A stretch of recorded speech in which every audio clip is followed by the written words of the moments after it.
everybody, welcome to the podcast, the Project Investigation Collaboration, brought to you by the Veritas Project.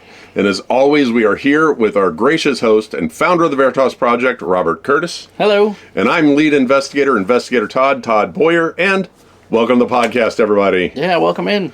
So, what's going on in local news, Bob? It's hot. It's hot. That's very hot. It's miserable hot. It is miserable hot. That is true. Yeah. Hot and humid. Yeah.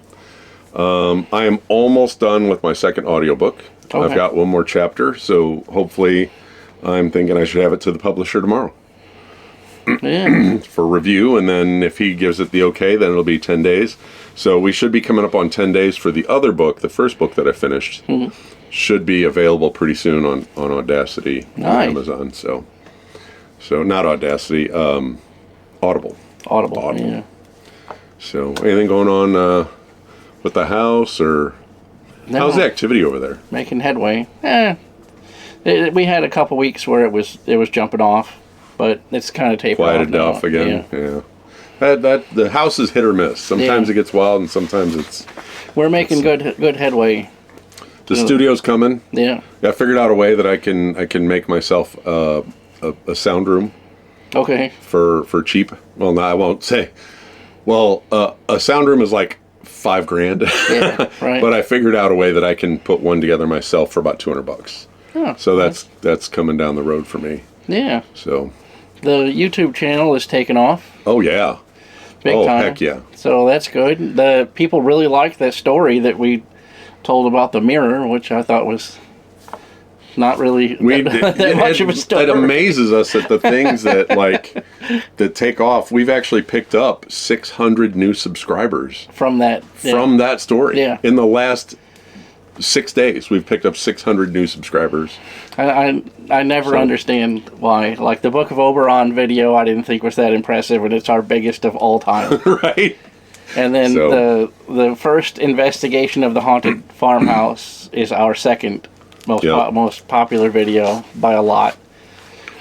And I think like different types of aliens, I think is like the third one. And all of those are videos that I was just like, whatever, like they're not. You never know what's going to hit. I mean, you never know. They take off. We pick up hundreds of new subscribers. Right. So it's so weird.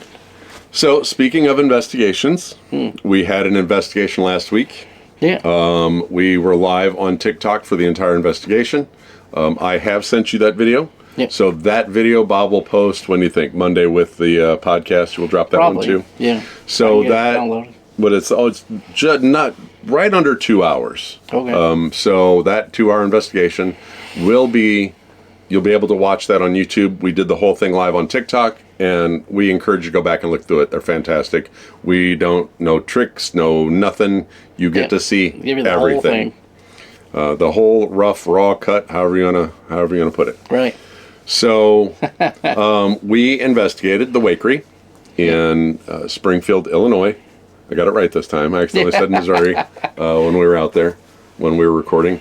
And we recorded this intro.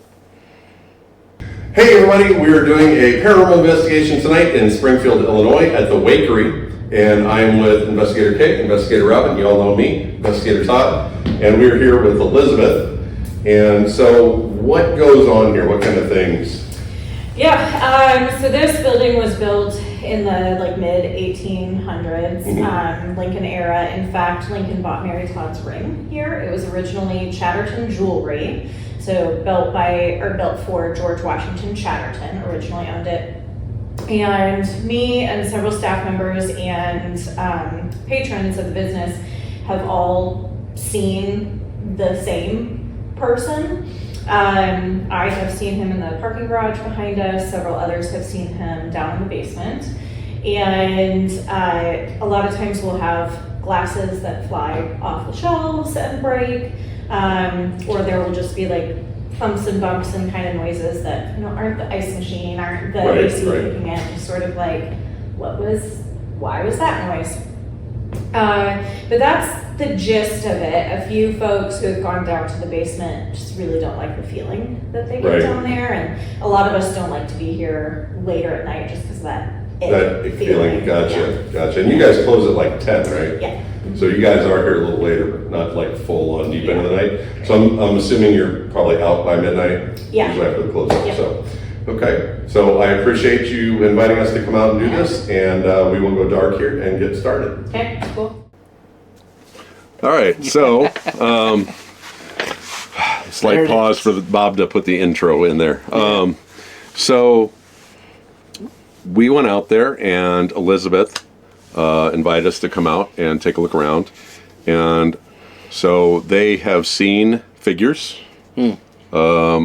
They have glasses that fall off the shelves, or get knocked off the shelves, however you want to put it. And they also, the basement feels gnarly as heck. So, I do agree with the basement feeling occupied. Okay. Right. And the reason I say that is because we had some pretty good stuff go on in the basement. We'll start with what Kay gave us. Kay said that like she felt somebody touch her. She felt that kind of dark eeriness in the basement too. Because I told Robin and Kay, do not go to the basement alone. I went down there alone, of course, but I told them not to go down there alone. So they went down there. And they had good communication down there too. It's kind of funny actually. So Robin said the energy overall felt neutral. That she captured angry masculine face on the ghost seer when they were upstairs and I was downstairs. Okay. And they had one EMF spike as they were going to the bathroom, doing a sweep after they were going around after I had done the initial sweep, which was very low EMF except for a few places. Like right by the bar, obviously, where things are plugged in and that kind of stuff. But other than that, it was very low EMF throughout the building. So any kind of spike would be a legitimate spike. So they have a bar. Well, it's like a bar seating area there, and it's actually a bar, but yeah. So, but there's bars and like stools. A coffee house. Yeah, kind of. It's set up like that. It's set up like a cafe, coffee house kind of thing. I got you. So she also got the word satisfying and here and run now, and this was all on the counter there because they sat there at the counter and did an investigation. So the biggest thing though was the basement. Yeah. The basement, according to Elizabeth, everything in the basement feels like somebody was unalive down there. That's the feeling everybody kind of gets. It is a very gnarly basement. Certain parts of the basement, to me, having done this multiple times, and you know how it is. Oh, yeah. That what's scary to other people isn't as scary to us. Right. But one of the parts of the basement was okay. There was actually 3 parts of the basement. The middle part was so-so. The side where I had the communication felt a little weird. But then the far side where there's only one big metal door to get into it, and it's just empty, that kind of felt gnarly to me. Okay. So that's where I got kind of nasty feelings, was over on that side.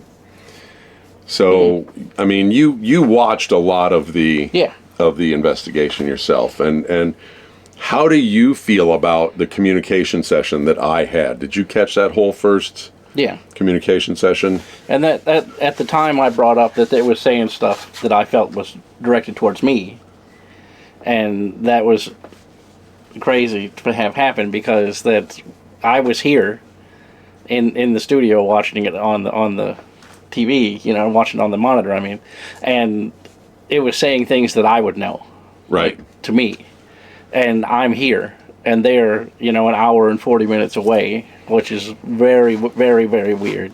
And then it was saying stuff directly to me. Yeah. It was saying stuff directly to Robin. It was saying stuff directly to Kay. And I feel it may have even brought up Elizabeth's husband, even at one point. Because he's a computer guy, and it was talking about data and blah, blah, blah. So it had very... It was wild. It said, I want to say it said device, and then it said legs. So I was thinking, it's asking what the camera is on the tripod. Because I had I had my phone on the tripod recording everything. Yeah. And then it was just the questions. And you know, if you guys go back and watch that, the stuff that it was saying, I was able to put together like just an unbelievable communication session. Yeah. It was absolutely ridiculous. That's the thing that I wanted to bring up in this part, because a lot of people don't understand how the way an Ovilus or any of the word bank devices work. And they think that, well, I got this and it's just gibberish. And you have to be kind of intuitive with it, right? And it's not really what it said, but how it said it. The meaning behind what it said. It's kind of like tarot is how I describe it. Right. It's your interpretation of what it's trying to say, because sometimes the word that the spirit or entity or whatever is trying to use isn't in the word bank, or they don't hit it exactly, and they'll hit it like close. Right. And then, but if you have an open mind and you're interpreting what they're saying, not listening to what they're saying, right, you can fill in the blanks and make a narrative out of what it says. And usually when you do that, you're 100% on. Well, I've noticed, like, you know, we've discussed this before. If it ever says agent, I know it's talking about us, right, as investigators. Yeah. And there's different words that they use. You know, that they use, it seems like they use no matter where we go, right, in a context that describes us, or it describes this, or it describes that, no matter what place we're investigating. Exactly. So that communication session went really well. Now, the weird thing is, as I went to wrap that communication session up, I started to get bad vibes. I started to get heebie-jeebies. And it said, shaken. Oh, yeah, I remember that. And I was like, how the hell did it know? You know what I mean? Right. Like, I instantly, like, right after I started feeling that bad thing in me, it said shaken. Yeah. And then it was like, hurry, or like, it would basically ask me if I was going to leave quickly. And I'm like, no, I ain't leaving quickly. Right. You know, but in my mind, I'm thinking, I want to get the heck out of here. Like, literally. And it was saying basically exactly what I was thinking. Right. It was wild. Great communication session. So the girls were doing a communication session upstairs, and they weren't getting a lot. But so Elizabeth said the spirit they call upstairs, they call him George, which was the original owner, because the building used to be a jewelry store. Yeah. And it's where Lincoln bought Mary Todd's ring. Right. I mean, so, if people don't know, this is literally across the street from the state capitol. Literally across the street. Like, it is the immediate building directly across the street from the state capitol. Yep. The old state capitol. So, I mean, if he was sitting in his office and like, I need to buy a ring, and he probably went straight looked across out the street. window. Oh, there's a jewelry store right there. So that's where I'm going to go. Right, literally at the end of the sidewalk. Right. So that's why people think, well, why do you walk all the way over there to buy a ring? Because it was right literally next across door. the street. They had a captive audience over there. Yep. So at that point, I went up. And I told the girls, because I had such a good session, I'm like, okay, you guys go down there, but you go down together. You do not go down alone. So they went down, and I tried to do a little communication upstairs, and it seemed like the presence that was upstairs seemed pretty friendly. We came up with the name Murph, which Murphy came up a couple times, right, which tell them how you thought it was kind of talking to you at that instance. Does that my best friend James Patrick Murphy, his nickname was Murph, was killed in a motorcycle accident back in the 90s, and I hadn't thought of him for years until that day I had mentioned it to Angie while we were driving, and then in the live that it brought him up again, and I was like, what are the odds that it would say that? And then I think it said capital B at some which point, was his nickname for me back in the day. So, which is wild. That's crazy. Like the coincidence of that is just off the charts. Yeah, that's on. I got chills when I heard that. I was like, no one had called me capital B in 25 years. You know what I mean? Almost 30 years. I hadn't heard that nickname in forever. So that's what we're saying. It seemed like it talked to each of us individually. Yeah. So the funny thing is Kay is a very high energy person. Okay. And it went down there, and Kay brought that high energy down there, and it called her annoying. And so Kay came upstairs, and she went ahead and investigated with Elizabeth, and they did some more looking around, and then Robin and I went back downstairs, and we had another fantastic communication session. And twice, while Kay and Robin were down there, the Ovilus, or what she was using, I think she was using the Seer version of the Ovilus, told her to turn anti-clockwise. Now, normally, nowadays, we would say counterclockwise. Counterclockwise, right. Anti-clockwise is an older term. So it told her to turn anti-clockwise from where she was standing. Now, that basement's in 3 sections. The middle section is where the stairs come down. If you're at the front of the building, facing the building, what would be the left section towards the front of the building is where I felt like there was something over there. There was a lot of communication going on in that hallway. The right side is where that creepy part of the basement was, that's behind a metal door. Okay. And it's the only way in is that metal fire door. So we continued to have that communication down there. Now, Robin said she felt like a coldness behind her at one point, which then I did walk behind her, and it felt colder behind her. And then we went over to the scary section. Yeah.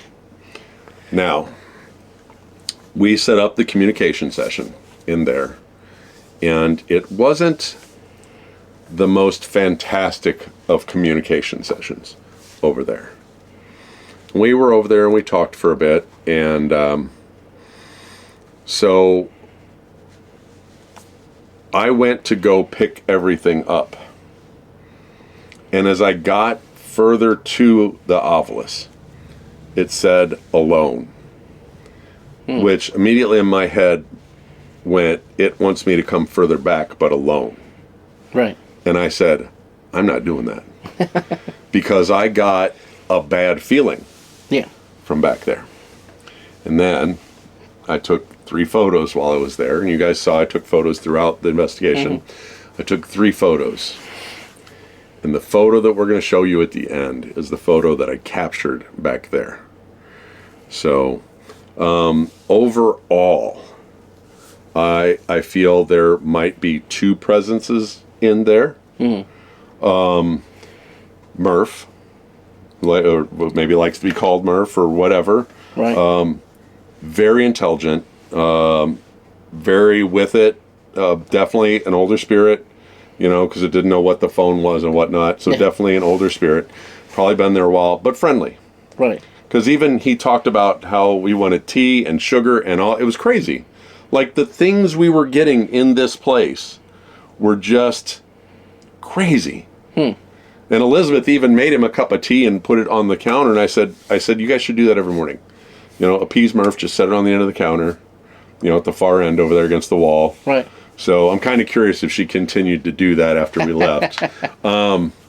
So I feel there is something there that's nice and friendly, but I also feel there's something there that's a little darker, that has been there a long time, and I don't think it's going to cause any harm to anyone, but I think it's darker because even when I was talking to Murph, it said like, it gave me the feeling of someone losing oxygen. Now, I don't know if that could mean if he was unalived there, or maybe I think the communication I got, it made me feel like he had a heart attack there. Okay. And he was a cranky dude, and I have a feeling that he doesn't like women, right? Like, and that's maybe why he's knocking cups down, right? He just seems like an old cranky bastard, and he wanted to talk to me, it seemed like, because I was the only guy there. But I don't think he's any harm. He's just a cranky old dude, and I think the girls need to put him in his place every once in a while. I don't know what his name is. They call whatever it is George. They call him George that knocks the cups off. Right. I think they need to just tell him, hey, knock it off, Right. I think they need to put him in his place. But overall, it was a fantastic investigation. And I hope that, with this picture that we're going to show, and with what we got on the communication, and we encourage everybody to go back and rewatch the whole thing and really listen, especially that first communication session. It was off the chain, just totally off the chain. But yeah, I hope we answered the questions that Elizabeth was looking for. Yeah. Unfortunately, I know a lot of people, they watch all the shows that all the fake shows, and they expect the ghost hunt to be this crazy over the top thing. Yeah. But just because we didn't find something while we were there doesn't mean it's not there. Yeah. Because it could be active one night and not active the next night. Yeah. Right. So our 2 hours is just a snippet of time. Oh, yeah. That many things could happen, but we were just in there in a time when it was calm. Yeah, just a little blip. So it's just a little blip. So with that being said, I do feel that there's stuff going on there. I do feel that place is haunted, especially after the communication session and then the picture we're going to show here momentarily. But, I think it was a fantastic investigation overall. And we thank the Wakery and Elizabeth for allowing us to come out and do that investigation. Awesome. We really appreciate it, and hopefully we can come back another time, maybe investigate again, give it another shot, and see if we find something else. We're more than willing to come back out. So that being said, and with sending us your ghost stories yourself, we still need them. The one is taking off. Who knows what yours could do? Right. You see, the mirror one that we didn't think was that good, really. It was just, not that it wasn't a good story. It was just very short, and there wasn't a lot we could elaborate on. Right. But that video was taking off like a rocket. So you could become kind of famous through our podcast, with your ghost story. So we're giving away that paranormal bag for those ghost stories. Yeah. Don't forget, you can follow us on Patreon, and you can also follow us on, what is the one I can never remember? Get your postcards. So that's the Patreon. So Patreon, sorry. So if you're a $0 member Patreon, you do become immortalized in the end of the podcast. There's a card at the end of the podcast that everybody's name is on that's a Patreon member. Yep. If you do the $5 Patreon membership, we make custom postcards, and those get sent out. Then also, we have, what else do we have? We got all kinds of things. Merch. The merch at Printify. Yep. And so if you want merch, go there, get that. Yeah. Also, check us out on Discord. Yeah, I have the real-time conversation on Discord. You can go on there, ask a question, or leave a comment, or anything that you notice as news or whatever you want us to look at. You can hit us up on the Discord. You got an idea for a podcast? Hit us up on the Discord. Yeah. We'll if you have something that you're interested in, or maybe you saw a video about something, we will deep dive it for you. Oh yeah, we'll do a podcast for you if there's something that you like or want to go into. So. Without further ado, this is the point where Bob is going to show the the picture that I took in that basement.